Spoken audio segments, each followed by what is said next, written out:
I hope so आप सभी ठीक होंगे, खैरियत से होंगे। आज मैं चैप्टर स्टार्ट कर रहा हूँ फर्स्ट ईयर का, चैप्टर नंबर 12 न्यूट्रिशन। इसके 2 लेक्चर मैं प्रीवियसली आपको दे चुका हूँ। आज हम थर्ड लेक्चर स्टार्ट करेंगे, digestion in the oral cavity, कि इंसान की ऑरल कैविटी के अंदर डाइजेशन कैसे होती है। उसके भी पहले 2-3 पार्ट्स हमने डिस्कस कर लिए थे। हमने डिस्कस किया कि फूड की सिलेक्शन में कौन कौन सी चीज़ रोल प्ले करती है, फूड को आप सिलेक्ट कब करते हैं, रिजेक्ट कब करते हैं, इन सारी चीज़ों को हमने डिस्कस किया। अब हम बेसिकली जिस चीज़ को डिस्कस करेंगे वो ये है कि फूड की स्वेलिंग कैसे होती है। फूड की सिलेक्शन हो चुकी है, आप सिलेक्ट कर चुकी हैं, टेस्ट अच्छा था, स्मेल अच्छी थी, each and everything was attractive. So अब आपने उस फूड को स्वेलो कैसे करना है, निगलना कैसे। डाइजेशन तो बाद में स्टमक से स्टार्ट हो जाएगा, अभी हम उसको निकलेंगे कैसे, उसको स्टमक तक पहुंचाएंगे कैसे, इस बात को डिस्कस करेंगे। Let's start. सबसे पहले स्वेलिंग मैंने लिखा हुआ है। स्वेलिंग, जब आपने फूड की मस्टिकेशन की, ग्राइंडिंग की, मस्टिकेशन का मतलब होता था फूड के लार्ज पीसेस को स्मॉल के अंदर चेंज कर दिया, सलाइवा ऐड कर दिया। सलाइवा ऐड करने से फूड पार्टली डाइजेस्ट होने लगती है। जब आपने फूड की मस्टिकेशन की, पार्टली डाइजेस्टेड फूड सॉफ्ट और स्लाइमी होगी, जिसे आपने बोलस का नाम। दोबारा सुनिए, मैं रोटी का लुकमा खा रहा हूँ, दांतों की मदद से उसे तोड़ रहा हूँ, स्मॉल पीसेस के अंदर चेंज कर रहा हूँ, उसके अंदर सलाइवा ऐड हो रहा है, फूड सॉफ्ट हो रही है, पार्टली डाइजेस्टेड हो रही है, जिसे मैं क्या कह रहा हूँ, जिसे मैं बेसिकली नेम दे रहा हूँ bolus। अब bolus pushed back by tongue and muscle। bolus बन गया, bolus को आपकी जुबान और जो मसल्स हैं वो नीचे की तरफ पुश करना शुरू कर। bolus कहाँ पर मूव करने लग जाएगा, bolus नीचे मूव करने लग जाएगा। जब bolus नीचे जाएगा, फेरेंक्स से इसको डिस्कस सबसे पहले करते हैं।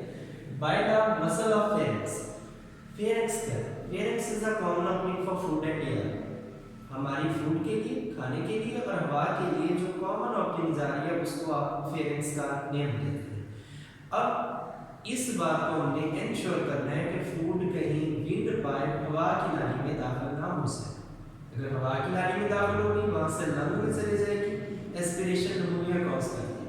हमने इस बात को प्रिवेंट करना है। इस बात की प्रिवेंशन के लिए हमारे पास बेसिकली मौजूद होता है एपिग्लॉटिस। ग्लॉटिस के बिल्कुल साथ एक फ्लैप होता है, एक लिड होता है, ढक्कन होता है, जिसे आप क्या कहते हैं, एपिग्लॉटिस का नेम देते हैं।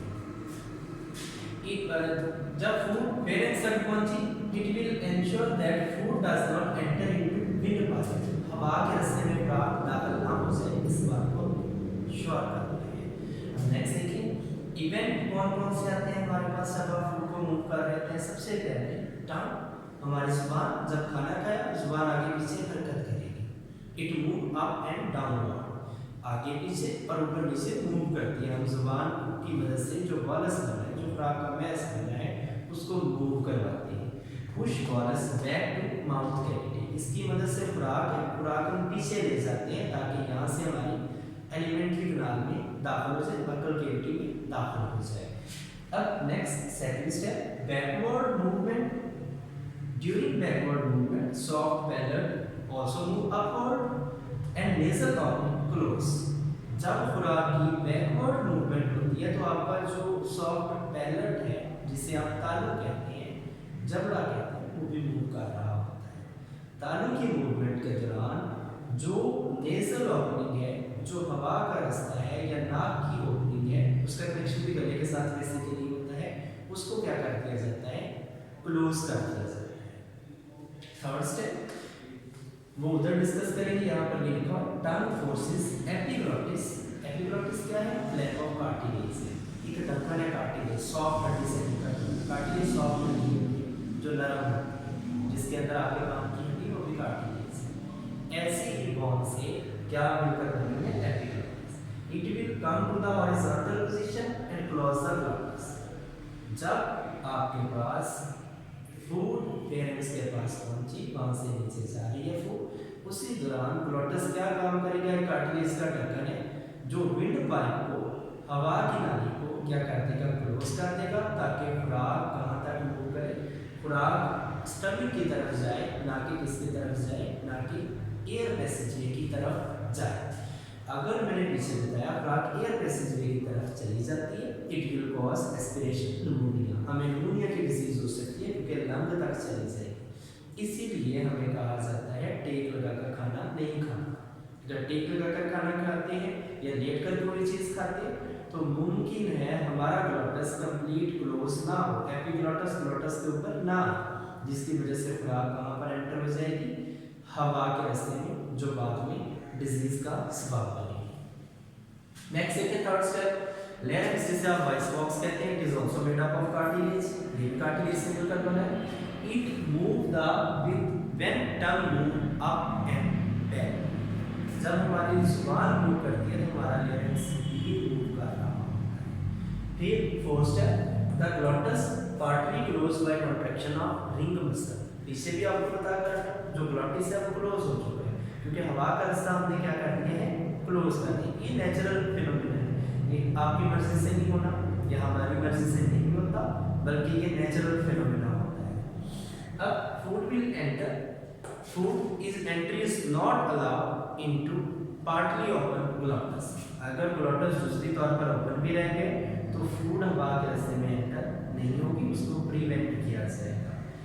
फिर as epiglottis move food to the oesophagus, epiglottis ने खुराक के रास्ते को मूव कर दिया, रोटेट कर दिया, कैसे, किस तरफ कर दिया, बजाय हवा के रास्ते के उसको एलिमेंट्री कैनाल एसोफेगस की तरफ भेज दिया। यानी खुराक को हमने हर मुमकिन कोशिश करनी थी कि हमारी जो फूड है वो किसके अंदर एंटर ना हो, ग्लोटस के अंदर एंटर ना हो, हवा के रास्ते के अंदर एंटर ना हो। जब आपने खाना खाना शुरू किया वो तो आपकी मर्जी से था, सिलेक्शन आपकी मर्जी से थी, आपने पसंद की चीज़ को चूज कर लिया, लेकिन जब खुराक बक्कल कैविटी तक पहुंच गई, माउथ की बैक पर पहुंच गई, अब आपका एक्शन वॉलंटरी नहीं है, इनवॉलंटरी हो गया, आपका उसका इख्तियार नहीं है, आप उस फूड को रिजेक्ट नहीं कर सकते, उस फूड को निकाल नहीं सकते। उसके बाद नेक्स्ट डेफिनेशन आ गई पेरिस्टोलिसिस। अब खुराक नीचे मूव कर रही है, नीचे मूव करने के लिए पेरिस्टोलिसिस की जरूरत है। पेरिस्टोलिसिस कॉन्ट्रैक्शन और रिलैक्सेशन, ये मस्कुलर मूवमेंट है, दो तरह के मसल्स आ जाते हैं। एक आपके पास it is characteristics movement in which food enter into the cavity of food canal या एलिमेंट्री कैनाल, जो एलिमेंट्री कैनाल है उसकी कैविटी में फूड को ले जाने के लिए मसल की कॉन्ट्रैक्शन और रिलैक्सेशन को आप क्या नाम लेते हैं, पेरिस्टोलिसिस। इसके लिए दो टाइप के मसल्स हैं, कौन कौन से, पहला मसल है लॉन्गिट्यूडिनल और दूसरा मसल है सर्कुलर। जो एक मसल कॉन्ट्रैक्ट कर रहा होता है और दूसरा मसल रिलैक्स कर रहा होता है, कॉन्ट्रैक्शन रिलैक्सेशन। इस कॉन्ट्रैक्शन रिलैक्सेशन से फूड नीचे की तरफ मूव करती जाती है। अब नेक्स्ट को ये बता रहा है आपको, स्टार्ट बिहाइंड बक्कल कैविटी। अब पेरिस्टोलिसिस स्टार्ट कहां से होती है, इस बात को देखिए, बक्कल कैविटी से स्टार्ट हुई, वहां से जाती है एसोफेगस, एसोफेगस से स्टमक, स्टमक से एलिमेंट्री। ये था पेरिस्टोलिसिस। मैं रिपीट कर रहा हूं, पेरिस्टोलिसिस फूड की आपके मसल्स की कॉन्ट्रैक्शन और रिलैक्सेशन है, जिस दौरान फूड नीचे की तरफ मूव करती है। स्टार्ट कहां से हुई, बक्कल कैविटी, वहां से एसोफेगस, एसोफेगस से स्टमक, स्टमक से एलिमेंट्री कैनाल तक जाती है। फिर नेक्स्ट इस तरह एंटी पेरिस्टोलिसिस, बॉलस की बैक पंपिंग, फूड की बैक पंपिंग। बात ये होता है, हमने कोई एसिडिक फूड खा ली, ज़्यादातर एसिडिक के नतीजे में भी हो सकती है, जो खुराक होती है वो बैक पंप कर सकती है, उस बैक पंपिंग को एंटी पेरिस्टोलिसिस कहते हैं। वो एंटी पेरिस्टोलिसिस के दौरान होता क्या है, जो खुराक है जो पहले बक्कल कैविटी में गई थी, माउथ से बक्कल कैविटी, बक्कल कैविटी से एसोफेगस, स्टमक, एलिमेंट्री कैनाल, वहां से फूड की बैक पंपिंग हो सकती है। एलिमेंट्री कैनाल से स्टमक यानी इंटेस्टाइन से स्टमक, स्टमक से कहां पर, फेरिंक्स, फेरिंक्स से माउथ, और उससे वमिट भी हो सकती है, कैर भी आ सकती है। इस कंडीशन को एंटी पेरिस्टोलिसिस कहते हैं। The backward movement of food from alimentary canal to mouth is called anti पेरिस्टोलिसिस।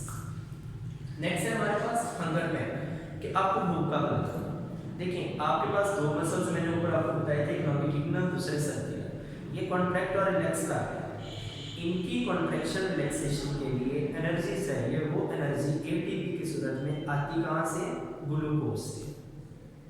बार हमारी बॉडी के अंदर ग्लूकोज का लेवल कम हो जाता है। वो ग्लूकोज खाने से आया था, आपने खाना नहीं खाया, ग्लूकोज का लेवल कम हो गया। मसल को कॉन्ट्रैक्शन रिलैक्सेशन के लिए एटीपी की जरूरत है। आपको एक सेंसेशन फील होगी, हंगर की सेंसेशन, एक अनकंफर्टेबल सेंसेशन होगी जिसे हंगर पैन कहते हैं। दैट्स मीन आपको ये मसल्स को एनर्जी चाहिए, फूड चाहिए। कुछ लोगों में इस हंगर पैन की ड्यूरेशन क्या होती है? 6 से 12 घंटे, यानी खाना खाए हुए 6 घंटे हो गए या 12 घंटे।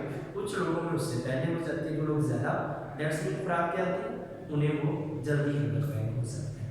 इधर डिस्कस करते हैं peristaltic contraction due to low glucose level. Glucose level कम हुआ, उसकी वजह से पेरिस्टाल्टिक कॉन्ट्रैक्शन होना शुरू हो गई।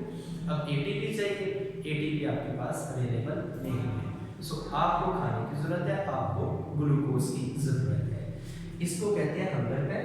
It begin 12 to 24 hours after previous meal. पिछला खाना खाए हुए 12 से 24 घंटे हो गए।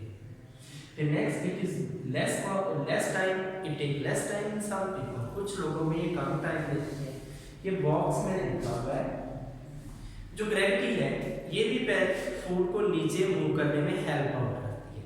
अगर आपने हैंड बिल्कुल आप किए, हैंड स्टैंड किए हैं, इसके बावजूद आपका खाना हजम हो जाएगा। खाना नीचे मूव कर रहा है, किसकी वजह से? ग्रेविटी तो रोल प्ले कर रही है, जमीन की कशिश तो रोल प्ले कर रही है। उसके अलावा कौन सी चीज़ यहाँ पर रोल प्ले करती है? उसके अलावा जो रोल प्ले करती है वो आपके पास पेरिस्टाल्टिक कॉन्ट्रैक्शंस होती है। पेरिस्टालिसिस खुराक को नीचे की तरफ ले जाती है ताकि खुराक स्टमक तक पहुँचे और वहाँ पर जाकर इजीली डाइजेस्ट हो जाए। आई होप सो ये आपको सारा समझ आया होगा। आज का लेक्चर था हमारे पास ये सारे को मैंने डिस्क्रिप्शन दी है। आई होप सो आपको समझ आया होगा। बाकी कोई भी क्वेश्चन रह गया तो आप मुझसे कर सकते हैं। अपना ख्याल रखिए। अल्लाह हाफिज़।